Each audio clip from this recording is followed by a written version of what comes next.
when I look at your podcast with 14 published episodes as we record and 17 ratings and reviews, it's a really high rating and review to episode number. It's a really, really, really high number. And respectfully, with you publishing every other week, I don't think that you're getting all of that because the podcast playing platform is boosting you, because with every other week, they're not going to be boosting you. So you're doing something else to get ratings and reviews. Now, I've had a few people on the podcast. Okay, the guy that was on before with 400 plus episodes, I think he had 6 ratings and reviews with 400 plus episodes. You've got 17 with 14. So you're doing something different. I don't know what it is or how it is, but I think that the listener would benefit from you trying to explain what you think's going on.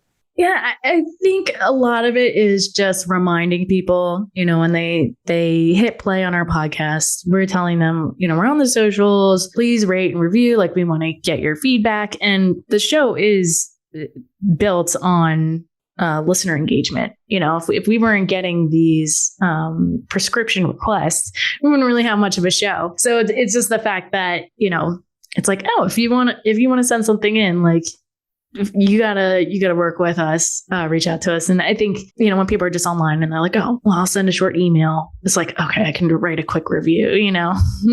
We have good friends, and I can thank, them for the engagement that we've had. And they've told their friends. And so, yeah, it's just, again, we're not just talking at our audience. We're having them, reach out to us. We're reaching out to them. And yeah, I think that's probably where we get, that's probably why we have more reviews than episodes, to tell you the truth. Yeah, that's cool. Did you start getting reviews like on your first episode, or did it take a while? It took a while. It was probably just a couple episodes in. Okay, cool. Yeah. What other takeaways does a newer podcaster, what would benefit them? So we don't do video, which I do want us to do eventually. One, I have more experience with the video than audio. Actually, honestly, with my video experience, I've always said the hardest part about it is audio. With video, it makes things so much easier to put content out there. If people see videos on their feeds, they'll stop more likely than if they just see a picture and then find out that their sound, after they hit the little speaker button. But since we don't have video, what I do is I take our audio and I make video to it. So a lot of times it'll just be stills of us and there'll be video playing back behind us, or just images. Always have the captions. So it's like, it's a video. You'd have to play it like a video, or when someone's scrolling through their feed, it's going to come up and there's going to be movement.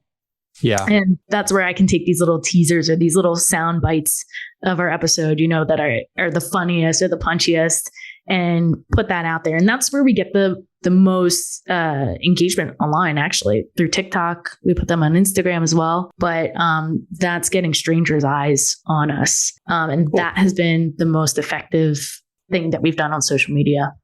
So I would definitely say, even if you're not video recording, find a way to make those visual pieces to get eyes on your show.